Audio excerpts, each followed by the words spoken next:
আমার বাসায় কিছু বিচ্ছু বাহিনী আছে যাদের কারণে মানে আমার বুঝলাম না, মানে আমার ঘুম একদম মানে চলে গেছে। ঠিক আছে, আমি ঘুমাইয়া থাকি, তারপরে আমি চিন্তা করি ঘুমের মধ্যে আমি কাজ করি, উড়ি এই বুঝে আমার কম্বলে হিসু করে দিল, এই বুঝে আমার ল্যাপে হিসু করে দিল, মানে আমি এত পরিমাণ ট্রমাতে থাকি তাদের জন্য।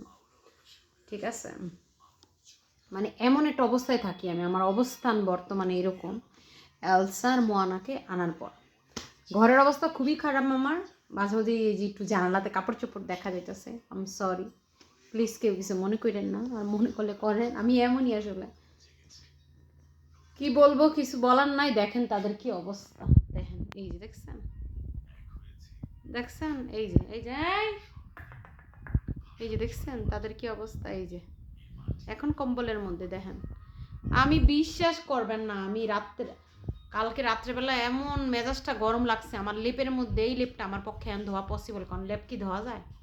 এই আমার বড় কম্বল যার ওজন ধুইলে দুনিয়ার হয়, হ্যাঁ, এটার মধ্যেও তারা হিসু করছে আজকে। আমি কালকে রাত্রেবেলা ধুইয়া কীরকমভাবে যে রাখছি, এবং এখানে যেখানে হিসু করছি কোনো মতো মুচ্ছা সেভলন নিয়ে দিয়ে মুচ্ছা আজকে কী করছি, ভোরবেলা এটারে ছাদে লাগিয়ে আসছি। বলেন তো তাদের প্যারায় কি থাকা যায়?